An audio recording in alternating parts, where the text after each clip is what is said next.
What's good, YouTube? It's your boy Blue, man. I'm coming back at y'all boys with another YouTube video. Alright, look. So for this video, I just woke up too, so don't mind my little eyes. And it's allergy season, bro. Eyes itching, some more shit. We got Rugby explained for American football fans. Now look, man. I don't really consider myself a football fan. I consider myself a basketball fan, but me being American, I guess I can say that I'm a football fan. This video gonna be explaining the rules of rugby, bro. You know what I'm saying? It's gonna be explaining the rules of rugby. Last time I reacted to a video, if y'all boys didn't see that video, go check it out. But it's a lot of rules that I didn't I didn't know of, you know what I'm saying? And which is fine because I'm American and obviously I'm not gonna know the rules. But it looked like bro stepped out of bounds and went on and threw the ball back in. And like in one of my comments, they said he actually wasn't out of bounds. But he crossed the line. It's a lot of things that I don't know. You know what I'm saying? But I'm not gonna do no more talking. Let's go ahead and get to this reaction video. Man, let's go. Rugby explained for American football fans. All right, to get things started, I want you to picture one of those wild plays at the end of some football games when there's no time left on the clock and the team with the ball needs to score a touchdown. So it's basically a mad scramble with a bunch of laterals and backward tosses with the hope that by doing this, they will eventually be able to break through the defense and score. You're watching some now, so it shouldn't be too hard to picture this. Now, imagine a game where every play is like this. So in our imaginary game, every play is this type of desperate, mad scramble. In this game, there are no forward passes. And in fact, a player on offense is not even allowed to fumble the ball forward or knock it forward accidentally. In this game that we're imagining, play doesn't stop when a player is tackled. The player just gets the ball to a teammate and the scramble continues. In this game, in order to score a touchdown, you actually have to touch the ball down on the ground in the end zone. And finally, imagine that no one in this game is wearing helmets or pads or anything like that. If you can visualize what this imaginary game might be like, you are well on your way to understanding rugby. In fact, rugby and American football more or less descend from the same game, which explains their many similarities. We'll get to the history of all of this later in the video. From the same game. All right, so look. So, in my reaction video, I basically compared rugby to football. And I had a comment that said, it is not best to compare rugby to football. I forgot what he said other than that, but it's hard not to compare rugby to football. You know what I'm saying? The ball look exactly the same. They tossing and running it, you know. But in this video, I hope that he explains that, like, I basically hope he really break it down to me. But now I know that I know that like it's basically tossing the ball 24/7. You know what I'm saying? You tossing the ball 24/7. And when you get knocked down, the play is not over. I think they pass the ball to their teammate, and then you score the ball. I get a little bit now, but I basically want him to break it down a little more. But this the introduction though. We just get into it. Rugby. In fact, rugby and American football more or less descend from the same game, which explains their many similarities. We'll get to the history of all of this later in the video. Quick disclaimer. Before we go any further, I just want to say one thing. The purpose of this video is to explain rugby for an American football fan. As was the case with my Cricket Explained for Baseball Fans video, which I highly recommend, this video is intended as a basic starting point, and it comes from my perspective as an American-born sports fan. This being said, if you think I've left something out that's critical for a person to know if they want to understand rugby, or if you think that something needs to be better clarified, or if you think I've made an error, feel free to leave a comment. The comment sections... Hey, same thing. Comment down on this video if y'all feel like bro missed something. and tell me, bro, because I'm really trying to learn rugby for real. It looked like a amazing sport. You know what I'm saying? It look it's dangerous though, bro. No helmets.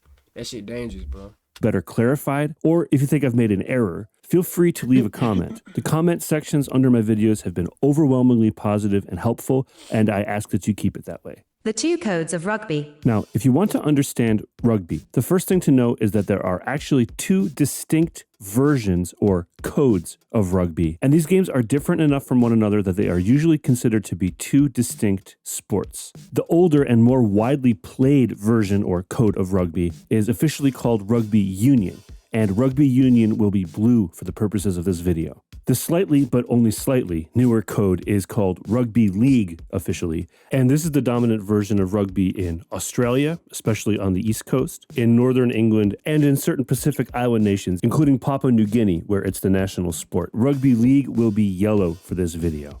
Each of these games generally goes by the simple name rugby when it's being played, and sometimes they use the even more generic term football. So it's important to know which version of rugby you're watching, because again, they are different enough from one another that they are essentially different sports. Now, in the United States, the predominant form of rugby is rugby union, and this is the game that most people are referring to when they just say rugby. And again, this is also the case internationally for the most part. Rugby league is much less common in the United States. In fact, Wikipedia says that there are only about 700 registered players in the US. However, international rugby league matches are shown regularly in the US by at least one cable network, Fox Soccer Plus. So for some people in the United States, rugby league might be the only version of rugby that they have available to them on television. Because of this, and because I know this channel has an international following, and also because you might go to Australia and want to watch rugby and need to know what's going on, we're going to be covering both versions of rugby in this video. We will get... He's just explaining 2 different versions of rugby. This is not really important information. I don't think so. ...to what makes each version of rugby unique later in the video. Let's begin with a general overview that applies to both games.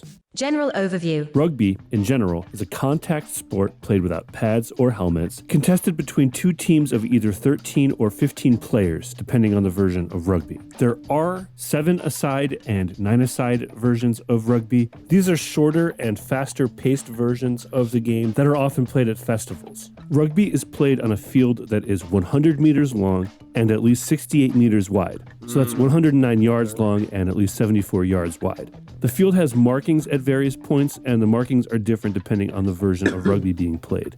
These markings do have some significance within each game, but on the most basic level, the markings on the field are your best clue as to whether you're watching rugby union or rugby league. Regardless of the version of rugby being played, the center line on the field is called the halfway line, and the goal lines are called the try lines. At each end of the field is an in-goal area, which is what we would call the end zone. The in-goal areas have a set of uprights that are called goals, and the out-of-bounds area is called touch. So where we would say the ball went out of bounds, they would say it went into touch, or that it's in touch. A rugby match begins similarly to an American football game. There is a coin toss to determine who kicks off, and the team that receives the kickoff attempts to move the ball down the field to score, while the team that kicked off tries to stop them.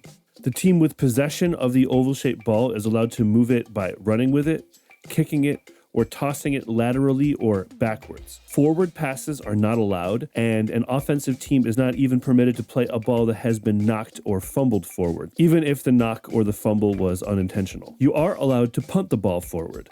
The punt is often used to clear the ball out, similar to the purpose of the punt in American football, but the punt is also used offensively in rugby, which makes it the closest thing to the forward pass in American football. Just like in American football, defenders are allowed to make contact with and tackle the ball carrier. Once the ball carrier has been brought to the ground, the tackling defender is required to release the tackle, and the ball carrier is required to give up the ball. Man, I hope y'all boys learning something, man. I learned a lot in the span of 5 minutes. For sure.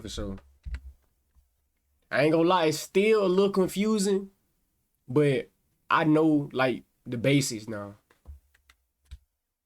Is required to release the tackle, and the ball carrier is required to give up the ball, which usually involves getting it to a teammate to continue play. The rules governing exactly what happens after a tackle has been made differ depending on which version of rugby is being played, and this is the biggest difference between the two codes of rugby. So we're going to be looking at this topic of what happens after a tackle in its own section later in the video. All right, let's talk about scoring. The objective in rugby is to score points, either by kicking the ball through the uprights, which is called a field goal, or by bringing the ball past the try line and touching it to the ground, which is called a try and is very similar to a touchdown. Just like the touchdown in American football, a try is worth more than a field goal, and after a team has scored a try, they get a free kick at the goalposts, which is called a conversion. A team can also score points via penalty kicks, which are uncontested kicks at the uprights that happen after penalties, similar to foul shots in basketball. The number of points earned by all of these things differs depending on which version of rugby you're watching. The number of points. All right, let's see. I got to study real quick. Hold on. So it's two different versions of rugby, bro. The versions we know is rugby league, I think. Right?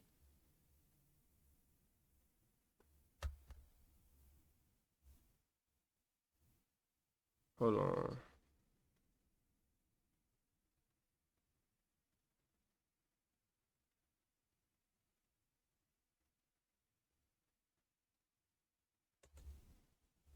Much less common in the United States. No.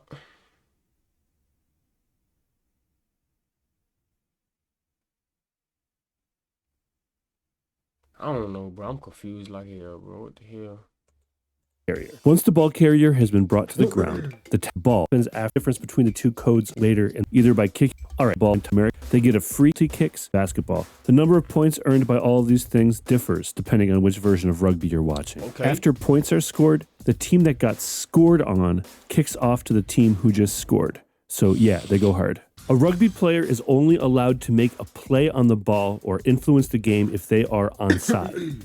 During play, being onside generally means being behind the ball from your perspective. Being offside itself is not a penalty, but it becomes a penalty when an offside player attempts to make a play on the ball or interferes with the game. There are some more specific rules governing offside, including for some set pieces, and those are outside of the scope of this video. Let's talk about that ball real quick. The rugby ball is the same length as an American football, but it is a bit wider and has rounded ends. This makes it a lot less aerodynamic, of course, but that doesn't matter because you're not throwing the ball forward in rugby. In rugby, the play rarely stops except for a few specific reasons. These include, number one, if scoring has happened. Number two, if the ball is moved forward by an offensive player by any means except for carrying it or kicking it. Number three, if the ball goes into touch. Number four, if there's a penalty. And number five, if there's an injury. Otherwise, play pretty much keeps going. So in this sense, it's a much more kinetic game than American football. When play restarts after being stopped, it is generally restarted via something called a set piece. If you play soccer, you're familiar with set pieces. The main set pieces in rugby union are the line out, which looks like this and is how play is restarted when the ball goes into touch, and the scrum, which looks like this and is how play is restarted after certain minor infractions or when the ball becomes unplayable but stays in bounds. The scrum is intensely physical in rugby union, and there are strict and specific rules governing the scrum. In rugby league, the scrum is the only set piece, so it's how play is restarted anytime it needs to be restarted. But unlike the scrum in rugby union, the rugby league scrum is more of a formation than a physical contest. And the team that is awarded a scrum almost always gets possession of the ball. Compare these rugby league scrums to this rugby union scrum. This is another clue as to which version of rugby you're watching. On screen right now are some basic rugby terms and their American football equivalents. Okay, this what I need right here, bro. Like, for real, bro. This whole, not the whole video. I know a little bit, but what is a scrum, bro? Like, I don't know. But look, if you American like me, then this should help right here. A try, touchdown, conversion, extra point, we know that. A field goal, we know that. Touch, out of bounds, okay. End goal area, end zone, okay. Try line, goal line, halfway line, 50-yard line. Okay. This is for you to use as a reference. Take a screenshot if you want. Beyond all this, The details of the game that you watch will depend on the version of rugby that you're watching. But before we get to all that, I want to do a quick history lesson so you can get a sense of why rugby and American football are as similar as they are.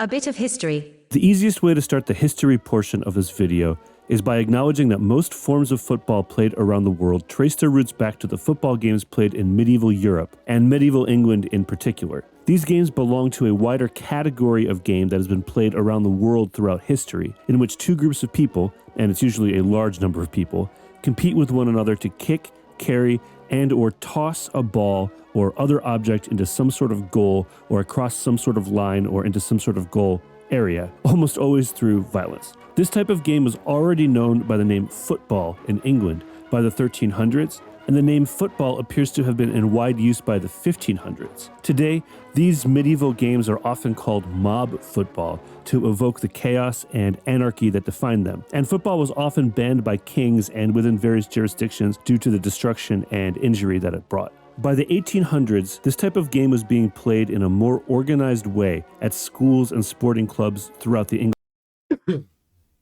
I'm not even gonna cap to you, bro. This video is fire, bro.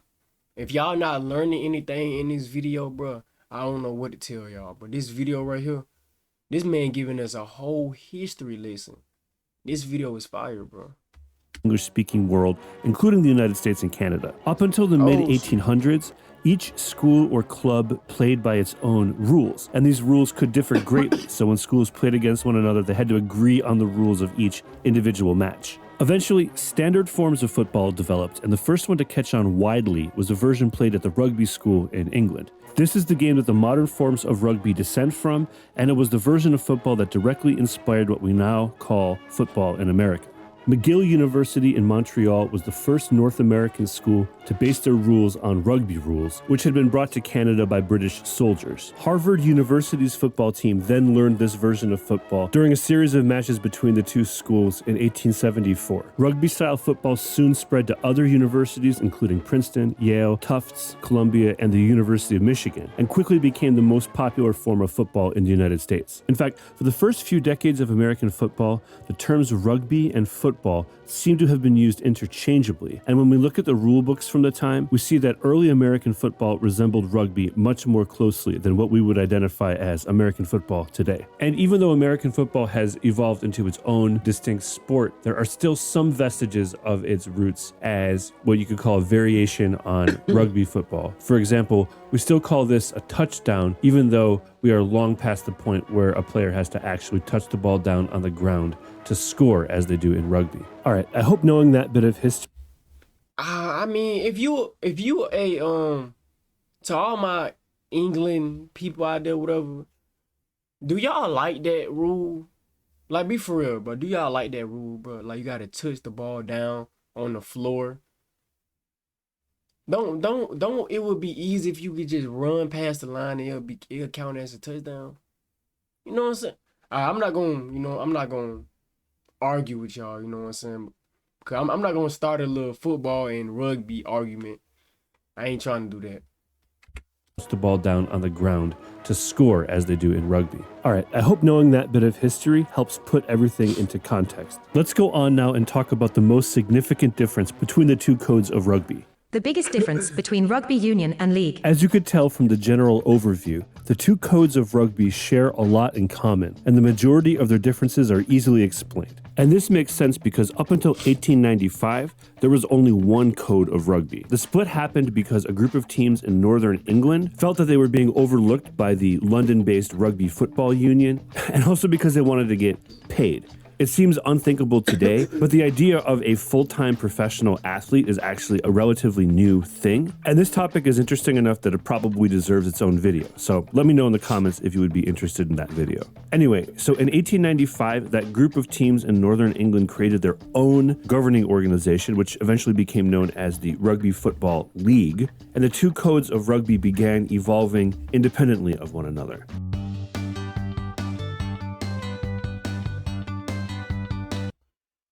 The rugby league became popular among the working class in Australia due to the players wanting to get paid, which was not allowed by the Southern Rugby Union at the time. Today, Rugby league has a reputation as being the working class version of the game, even though both codes of rugby are now fully professional. Okay. Today, the two codes are different enough from one another that they are generally considered to be two distinct sports. We covered most of the differences between rugby union and rugby league already, but there's one difference that to me is significant enough that I think it deserves its own section of this video, and that is what happens after a ball carrier has been tackled. This fundamental question has a dramatic effect on the strategy, gameplay, and overall flow of the action in rugby. And ultimately, this question defines the distinct personalities of each game. You'll remember from the general overview that a tackled player in rugby is required to give up the ball, and the tackling defender is required to release the tackle. This applies to both rugby codes. What happens next is unique to each game. Let's get into it, and we'll start with rugby league because rugby league operates much more like American football after a tackle. In rugby league, which again is the one that's more popular in Australia and has the field similar to American football, each team can only maintain possession of the ball for 6 tackles. So this is similar to the 4 downs in American football, but you can think of it as 5 downs because they consider the tackle after a punt or a kickoff to be the 0 tackle. I hope that makes sense. Anyway, in rugby league, after the ball carrier has been tackled, the defense is required to clear out at least 10 meters and allow the offense to play the ball uncontested. This is officially called the play the ball. So you can think of rugby league as having a 10-meter neutral zone after each tackle. The exception to this are 2 defenders called the markers who are allowed to be near the ball, but they're not allowed to interfere. So I guess they're there to keep the offense honest. I don't know. Any defensive player besides the markers who has not retreated 10 meters is considered offside. So they have to get onside before they're allowed to affect the game in any way. In rugby league, there are no first downs. So a rugby league offense has to score before its 6th tackle, or else it gives up possession. This means that if a team is on its 6th tackle and is not close to scoring, the team will usually just punt the ball away like in American football. The difference, of course, is that the punt is a live ball in any form of rugby. So if a member of the offense catches it, they can try to score or at least push the ball as far as possible on their final tackle, as opposed to American football where a team fully gives up possession by punting. If a team does not score and gets tackled a 6th time, they be... All right, so look, I just noticed during the video, hold on. Most of the stuff on the screen y'all probably won't be able to see because I got my camera on the top left of my screen. So most of the stuff y'all probably won't even see, but I'm gonna give the full, in the description, I'm gonna link the full video down in the description if y'all want to see like the shit that I see on my screen, basically. Become the defense and have to clear out 10 meters so that their opponents can play the ball uncontested. Real quick, because I know it will come up in the comments, I will say that there are a few ways that a team can get a fresh set of 6 tackles, and those are outside the scope of this video. All right, now we're going to talk about what happens after a tackle in rugby union. In rugby union, the ball is always live and it's always able to be contested. Okay. So in rugby union, there's no concept of uncontested possession or downs, and there's no limit. Take me to rugby union, bro. You know what I'm saying? Rugby league, you got to stop and no, bro, like no. Union. In rugby union, the ball is always live and it's always able to be contested. So in rugby union, there's no concept of uncontested possession or downs. And there's no limit to the number of times an offense can be tackled while they have possession of the ball. If the ball carrier is tackled in rugby union and the defender is able to get to the ball before the offense, it's a turnover, which is pretty good on the defender. Because of this possibility, there's almost always a teammate of the ball carrier ready to receive the ball after a tackle. And the defense often doesn't try to contest this handover. But it's also common for the defense and the offense to both engage over the ball after a tackle, which creates a situation called a ruck. The ruck is a vocabulary term and is an official thing in rugby. Once the referee announces a ruck has formed, there are strict rules governing what is allowed to happen to keep things from becoming a violent free-for-all. For example, players are required to remain on their feet during a ruck, and players can only join the ruck from the back, from their perspective. The most significant rule, maybe,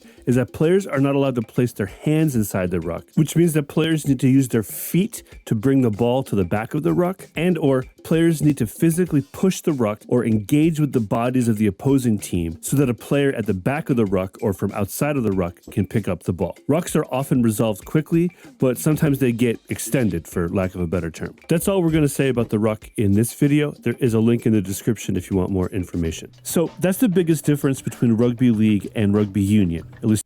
Which one do y'all prefer? In the comments below, which one do y'all prefer? I prefer the rugby union league. Me personally, I feel like the rugby union league is. I feel like I understand it more than the rugby league. Let me know what y'all think though. To my eye. And it's what gives each of these sports their own personality. Because the offense is guaranteed the ball after most tackles, the action in rugby league is more predictable and compartmentalized. And it's easy to make sense of it if you're coming at it from the perspective of an American football fan. Rugby union is more kinetic and is more of a perpetual scramble because the ball is essentially always live, even after a tackle. Recommendations and final comments. All right, so now that you've got the basics of rugby in your mind, I recommend following this video up by watching a couple matches. If you'd like to start out with a rugby league match, which might be the better place to start just because it's more similar to American football, I highly recommend the 2015 grand final between the Brisbane Broncos and the North Queensland Cowboys of Australia's National Rugby League, which is basically the Australian Rugby Super Bowl. It's available for free on YouTube.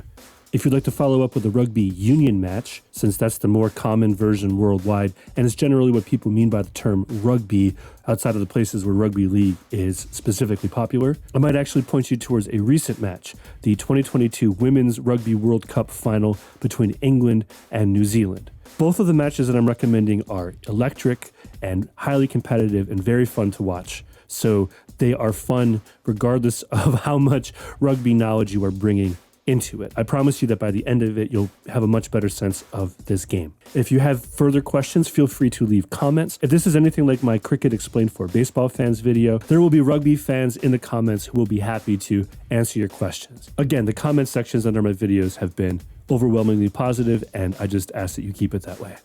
All right, man, that does it for the rugby video, man.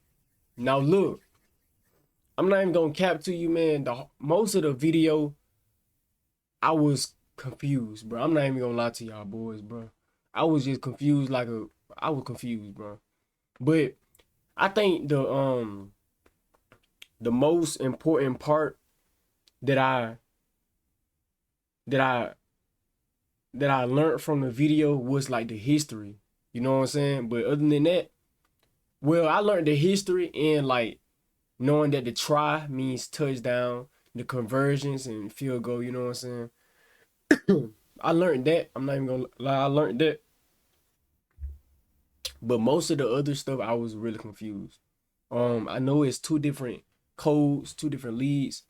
Me personally, I prefer to be in the union league. I don't know why, but I just feel like I comprehended it more. I don't know why. But man, I hope y'all boys enjoyed this video. Make sure y'all boys like, share, and subscribe. And I'm out, man.